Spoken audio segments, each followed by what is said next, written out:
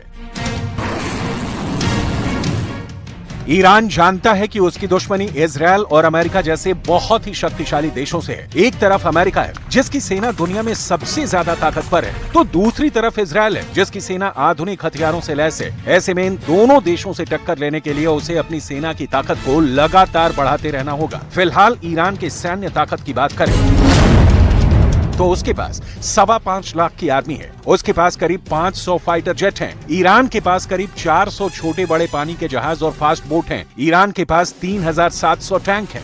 Iran एक बड़ी drone power है। We see that as well with Iran, which has provided many drones to Russia that it's using to destroy civilian infrastructure and kill civilians in Ukraine. इस power के साथ ये तो साफ है कि ईरान अमेरिका को सीधी लड़ाई में नहीं हरा सकता, लेकिन ईरान की ड्रोन पावर और उसकी डिप्लोमेसी इस वक्त अमेरिका और इजराइल दोनों पर भारी पड़ रही है। एक तरफ ईरान ने सऊदी अरब से दोस्ती कर ली है, तो दूसरी तरफ चीन और रूस के दखल ने खाड़ी देशों में अमेरिका को कमजोर किया है। ईरान को लगता है कि अब खाड़ी देशों में अमेरिका के दिन पूरे हुए और अब उसे अपना सामान पैक करके वापस लौट जाना चाहिए। लेकिन अमेरिका वापस लौटने की जगह ईरान के पास अपने खतरनाक लड़ाकू विमान तैनात कर रहा है। स्ट्रेट ऑफ हॉर्मूज में अमेरिका ने अपने F-35 और F-16 जैसे फाइटर जेट को तैनात कर दिया है। सबसे बेहतरीन डेस्ट्रॉयर USS थॉमस हडनर को मिडिल ईस्ट में तैनाती का आदेश व्हाइट हाउस से जारी हो चुका है और यही ताजा तनाव की बड़ी वजह भी बन गई है, क्योंकि ईरान किसी भी कीमत पर अपने आसपास अमेरिका की दखल अंदाजी नहीं चाहता। इसलिए अक्सर वो इस इलाके में अमेरिका के फाइटर जेट और शिप को निशाना बनाता रहता है।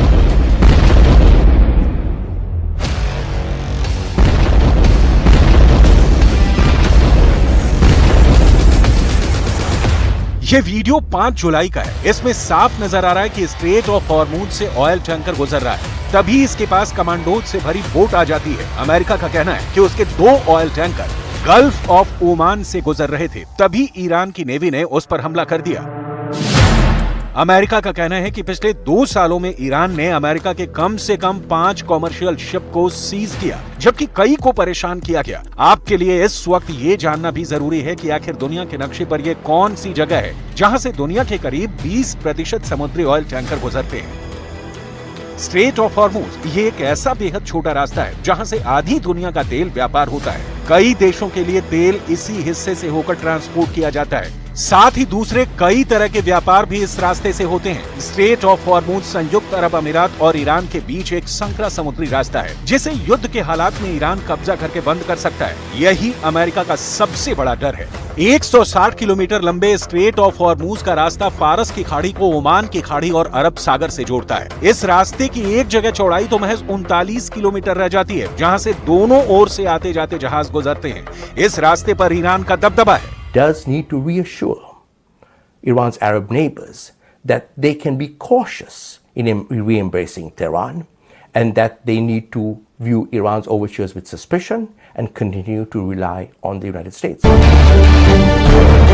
स्ट्रेट ऑफ हॉर्मूज में ईरान अमेरिका और उसके साथी देशों के कमर्शियल शिप ही नहीं बल्कि उसकी महाबली नौसेना को भी अक्सर परेशान करता है। दोनों के बीच बहुत दादागिरी देखने को मिलती है। ईरान अमेरिका की नौसेना को यहाँ अपने लिए खतरा मानता है। यही वजह है कि अपने जहाजों को सुरक्षित पैसेज देने के लिए अमेरिका अपना सबसे खतरनाक लड़ाकू विमानों को यहाँ तैनात करने का फैसला किया। तो वहीं अमेरिका से टक्कर लेने के लिए और दुनिया के नक्शे पर अपनी धाक जमाने के लिए ईरान लगातार अपने हथियार गोदाम को बढ़ा रहा है।